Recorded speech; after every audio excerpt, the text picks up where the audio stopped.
I'm Darcy. I'm Sonia. And we work here at LearningRx Owatonna, and can we talk? Can we talk? And what are we going to talk about today? Well, I think we should probably talk about sleep because I didn't get any last night. All right, can we talk about sleep? Yes. What do you like when you aren't getting any sleep or you don't sleep well? I don't think anybody else can really tell, but for me, I just feel like I'm a step behind. A step behind. Your brain feels a little sluggish, a little. Yep. My family can tell usually because when I'm tired, I'm crabby. It affects my mood. I get cranky. I get a little snippy with people. My patience is a little shorter. So, and the more tired I am, the more cranky I am. Which is why, for me, that's one of my things is I have a hard time with tired kids.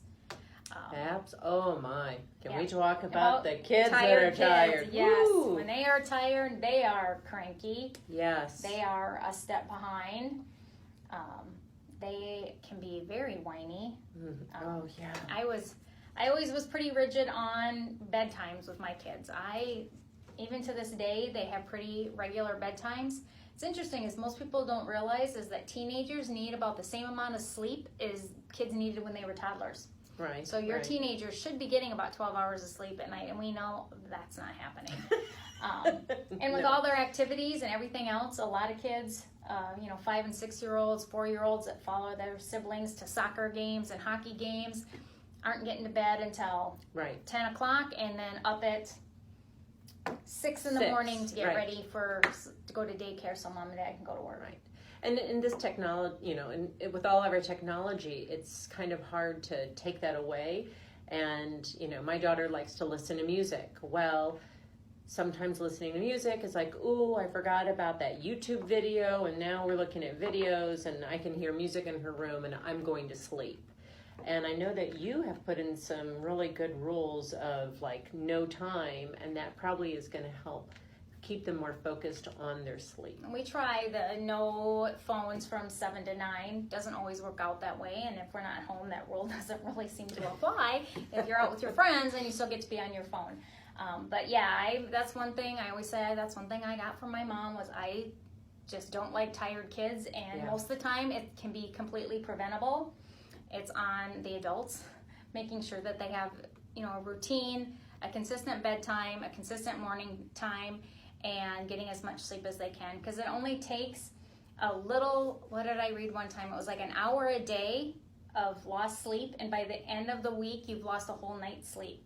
Oh, wow. When you think of it like that. So if you're supposed to get 7 to 8 hours, or a kid is supposed to get like 10 hours, and for every night they only get 8 to 9, they've lost a whole night's sleep by the end of the week. And so it's kind of no wonder that we see a lot of crankier kids. You might see more behaviors at school or at home or at daycare, harder time with transitioning, any of those kind of things, especially by the end of the day.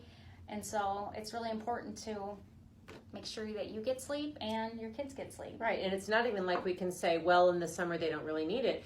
Kids, they have great structure during the school year and they're tired, or they have no structure in the summertime and they're tired. So it's not, they're resting.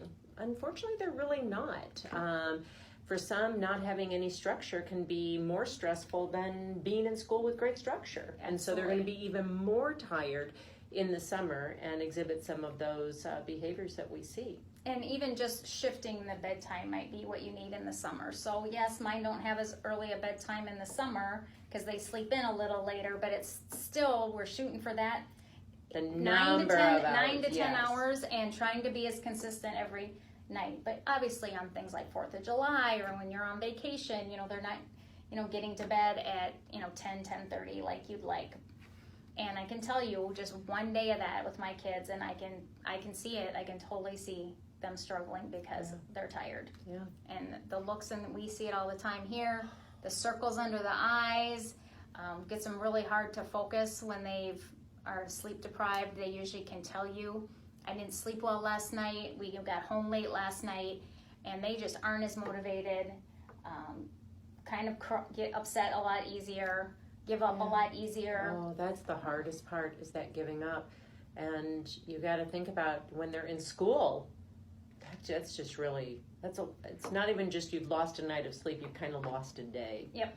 So Yep, absolutely. get some good sleep. So get a good night's sleep tonight. Get your kids a good night's sleep tonight. And we'll see you next Tuesday for another Can We Talk? Can we talk? Can we talk? We'll have a different topic. Excellent. Bye-bye.